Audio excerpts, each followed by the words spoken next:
एकदम भयभीत सा माहौल हो गया था, क्योंकि उस टाइम पे शमशान में बहुत कम लोग थे और जो चेटकाएँ थी, चेटकाओं से आवाज़ आने लगी थी एकदम। जो चेटका थी तो चेटकाओं की अग्नि भी यहाँ वहाँ बिखरने लगी थी।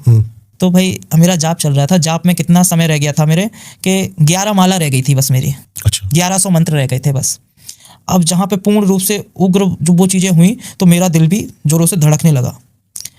जहाँ थे तो गुरुजी ने कहा कि बेटा डरना मत, क्योंकि जो भगवती तारा आती है तो स्वयं भयभीत वातावरण हो जाता है, क्योंकि इतना ज़्यादा उग्र रूप रहता है उसका कि हर कोई सहन नहीं कर सकता है।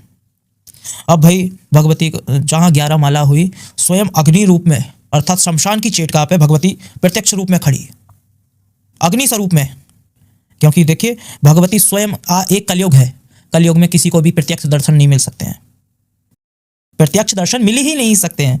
अब जो कहते हैं मैंने प्रत्यक्ष दर्शन किए, इतना क्षमता ही नहीं है, पहली बात इतनी क्षमता ही नहीं है कि वो आप देख लो और तारा के दर्शन कर लो, आप मरी जाओगे। बेग ही इतना है कि प्रचंड है भगवती।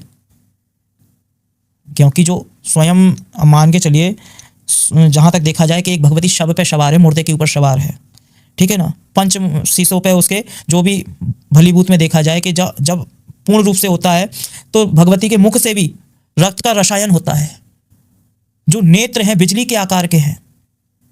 ऐसी देवी को देख के कौन नहीं डराएगा। स्वयं रावण भी डर गया था भाई, वो तो तीनों लोगों का विजेता था। अब इस प्रकार हुआ और जहां भगवती पूर्ण रूप से अग्नि आकार में अपनी आई तो एक हाथ में खड़ग, खप्पर, मुंड पूर्ण रूप से सुशोभित थी, पूर्ण रूप से। हाँ, यहाँ तक कि एक एक पैर का घुंघरू भी दिख रहा था। ओके। जो पैर में उनने पजेब पहनी थी वो भी दिख रही थी, अग्नि स्वरूप में। अर्थात देखो, मेरा कोई झूठ बोलने का उद्देश्य नहीं है और ना मैं झूठ बोलूंगा। जो मेरे साथ में हुआ, मैंने जो साधना की, तो आज भगवती की इतनी कृपा है, कभी भी तंत्र में पराजित नहीं हुआ हूं। उसके बाद